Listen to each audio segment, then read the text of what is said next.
Hello everyone, welcome back to my channel. आज की इस क्लास में हम करने वाले हैं केमिस्ट्री के MCQ for HP TET paper. अगर अभी तक आपने अपनी प्रिपरेशन स्टार्ट नहीं की है, आज से अपनी प्रिपरेशन स्टार्ट कर दें और जितने भी एमसीक्यू होते हैं उनके ज़रूर ट्राई किया करो आंसर्स। थ्योरी पार्ट भी ज़रूर पढ़ें। वीडियो अच्छी लगती है तो वीडियो को लाइक करें एंड चैनल को अभी तक सब्सक्राइब नहीं किया है तो चैनल को सब्सक्राइब भी ज़रूर करें। ठीक है, चलिए तो आज के लिए फर्स्ट क्वेश्चन स्टार्ट करते हैं। पहला क्वेश्चन है the acid present in vitamin C. Acid base और सॉल्ट वाला जो क्वेश्चन है वो ज़रूर आपके ने पढ़ के जाने हैं। इससे रिलेटेड एक स्पेशल क्लास में हम सिर्फ एमसीक्यू ही डिस्कस किए थे। मैं उसका लिंक जो है डिस्क्रिप्शन में शेयर कर दूंगी, वो ज़रूर पढ़ के जाएँ क्योंकि एसिड सॉल्ट बेस से क्वेश्चन आपसे पूछ लिया जाता है, कन्फर्म है ना। तो विटामिन सी जो है वो किसका नाम आ जाता है? एस्कॉर्बिक एसिड जो है विटामिन सी का केमिकल नेम आ जाता है। जितने भी उस केमिकल या साइंटिफिक नेम जो है वो आपको याद रखने हैं। तो विटामिन सी जो है उसमें कौन सा एसिड प्रेजेंट है या क्या उसे साइंटिफिक नेम क्या जाता है, उसका एस्कॉर्बिक एसिड आ जाता है। आप कमेंट सेक्शन में आंसर करेंगे कि जितने भी सिट्रस फ्रूट्स आते हैं या वेजिटेबल्स आती हैं उनमें कौन सा एसिड प्रेजेंट रहता है, सिट्रिक या एसिटिक। ठीक है, इसका आंसर कमेंट सेक्शन में ज़रूर करें। नेक्स्ट क्वेश्चन है elements present in baking powder compound are. जो बेकिंग पाउडर है उसका केमिकल नेम सोडियम बाइकार्बोनेट आता है। फार्मूला है NaHCO3। तो केमिकल फार्मूला जो है वो ज़रूर आपको पता होने चाहिए। ऐसे इस तरह से भी क्वेश्चन डायरेक्टली पूछ लिया जाता है, या जिस तरह यहाँ एलिमेंट्स के बारे में क्वेश्चन पूछा गया है तो इसमें सोडियम है, हाइड्रोजन है, कार्बन है, ऑक्सीजन है। तो इसका राइट आंसर हमारे पास क्या आ जाएगा? सी हमारा राइट आंसर हो जाएगा। नेक्स्ट है which of the following statement is not correct about trends when we move from left to right across the periodic table. Periodic table के क्वेश्चन आपने ज़रूर पढ़ के जाने हैं। पीरियोडिक टेबल के लिए भी स्पेशली हमने एमसीक्यू की क्लास की थी, उसका लिंक भी मैं डिस्क्रिप्शन में शेयर कर दूंगी। तो आपके जो सॉल्ट एसिड बेस वाले और पीरियोडिक टेबल वाले जो क्वेश्चन है उसके कुछ कॉन्सेप्ट आपके क्लियर हो जाएंगे, हो सकता है, जिससे कि आपको जो इसका मतलब हो सकता है ऐसा ही क्वेश्चन एग्जाम में पूछ लिया जाए जो हमने यहाँ पे किया हो, है ना। तो उन वीडियोस को भी ज़रूर देख लेना। तो अब तक आपने स्टेटमेंट्स को पढ़ लिया होगा, है ना। तो यहाँ पे जो फॉल्ट्स है वो आपको बताना है।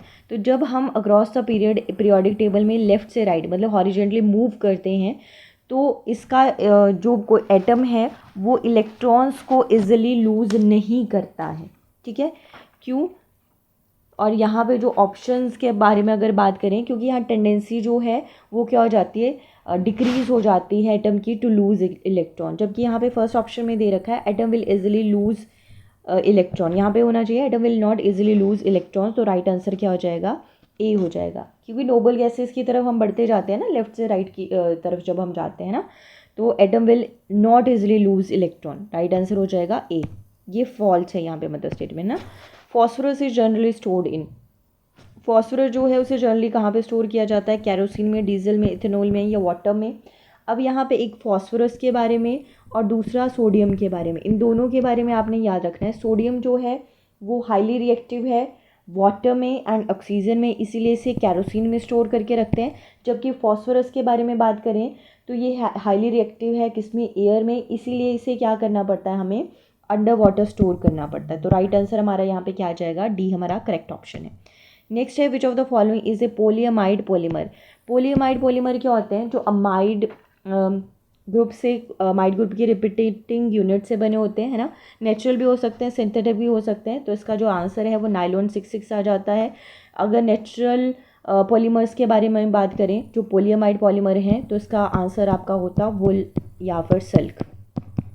ठीक है, नेक्स्ट क्वेश्चन है melamine use for making floor tiles is an example of. Melamine का यूज़ आपको पता है हम किसके लिए करते हैं?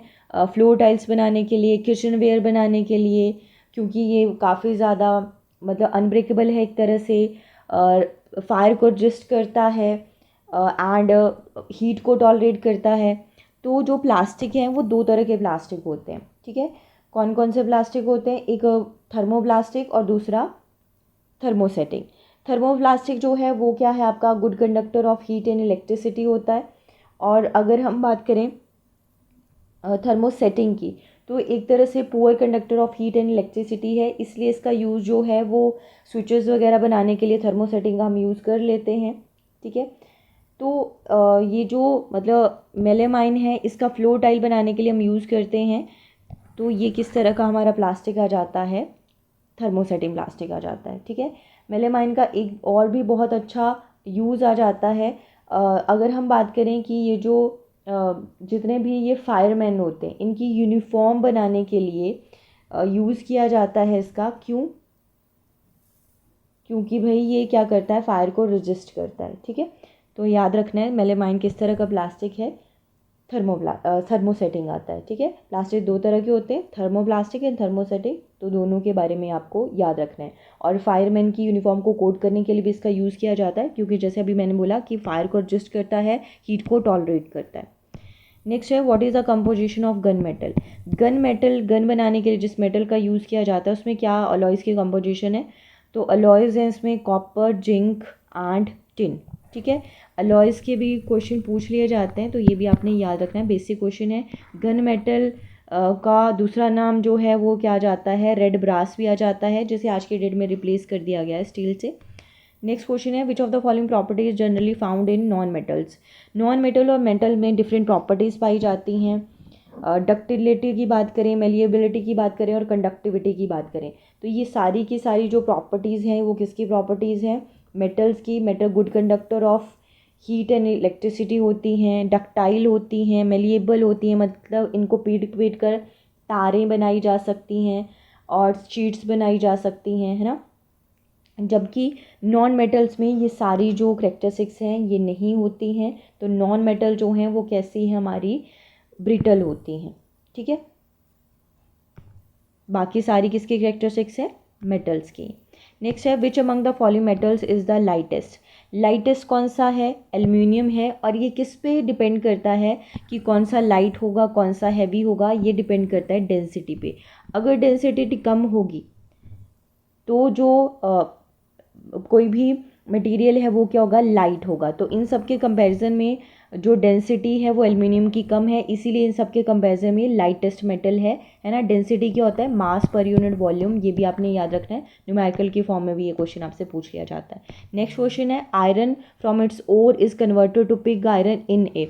जब आयरन को इसकी ओर से कन्वर्ट किया जाता है पिग आयरन में, क्योंकि ओर से हम क्या करते हैं, प्राप्त करते हैं कोई भी मेटल्स को, है ना। एक्चुअली बिल्कुल जैसा आप आयरन यूज़ करते हैं या स्टील या कोई भी ऐसा मेटल यूज़ करते हैं, गोल्ड, सिल्वर, एग्जैक्ट उसी फॉर्म में तो अंडर अर्थ नहीं हमें मिलता है ना, उसकी ओर से एक्सट्रैक्ट करना पड़ता है। तो iron from its ore is converted to pig iron. Pig iron में कन्वर्ट किस में किया जाता है, ओपन हेड फर्नेस में, ब्लास्ट फर्नेस में, या इलेक्ट्रिकल फर्नेस में, या क्यूपोला फर्नेस में। तो इसको कन्वर्ट करते हैं जब पिग आयरन में, तो हम किसका यूज़ किया जाता है, इस तरह के क्वेश्चन भी आपने याद रखना है, ब्लास्ट फर्नेस का। नेक्स्ट क्वेश्चन है a metal reacts vigorously with water at room temperature when it is dropped into water it darts around the surface with a hissing sound the metal is. एक metal जो है water में विग्रोसली react करती है room temperature में, है ना। When it is dropped in water it darts around the surface with a hissing sound. तो ये किसके बारे में, क्योंकि पीछे हमने बात की कि जो सोडियम है वो क्या करता है, हाईली रिएक्टिव है वाटर में भी एंड एयर में भी, दैट्स वाई हमें इसे स्टोर करना पड़ता है केरोसिन में, है ना। तो ये हाईली रिएक्ट करता है किसके साथ, वाटर के साथ, इसलिए इस तरह की साउंड्स ये प्रोड्यूस करता है। तो इसका राइट आंसर क्या आ जाएगा, सोडियम आ जाएगा। नेक्स्ट क्वेश्चन है gold and copper happen to observe dash and violet light leaving yellow light. Gold और कॉपर क्या ऑब्जर्व करते हैं, कौन कौन सी, एक वॉयलेट लाइट और दूसरी कौन सी लाइट ऑब्जर्व करते हैं जिससे उसमें रह जाती है येलो लाइट। तो एक तो वॉयलेट लाइट को ऑब्जर्व करते हैं और दूसरा ब्लू लाइट को ऑब्जर्व करते हैं। आज के लिए लास्ट क्वेश्चन है the part of shit that always remains under water. आपको पता है डिस्प्लेसमेंट की प्रॉपर्टीज में रहती है ना। तो जब क्या किया जाता है, शिप के बारे में अगर हम बात करें, शिप का आधा हिस्सा अंडर वाटर रहता है, आधा बाहर रहता है ना। तो जो हिस्सा पानी के अंदर रहेगा वो ऑब्वियसली क्या होगा, रस्ट हो जाएगा, क्योंकि वो सॉल्टी वाटर के अंदर है ना, वो ज़्यादा जल्दी उसमें जंग लग जाएगा एज़ कंपेरिजन टू जो हिस्सा बाहर है शिप का। तो राइट आंसर आ जाएगा सी, थर्ड। ठीक है, तो आज के लिए लास्ट क्वेश्चन था। चैनल को सब्सक्राइब नहीं किया, चैनल को सब्सक्राइब कर दें, ऐसी और वीडियोस भी हम लेकर आएंगे डेली बेसिस पर, है ना। तो नोटिफिकेशन आपको मिलता रहे, इसलिए इंश्योर करें कि चैनल आपने सब्सक्राइब किया हो। आज के लिए बस इतना ही, थैंक यू फॉर वॉचिंग।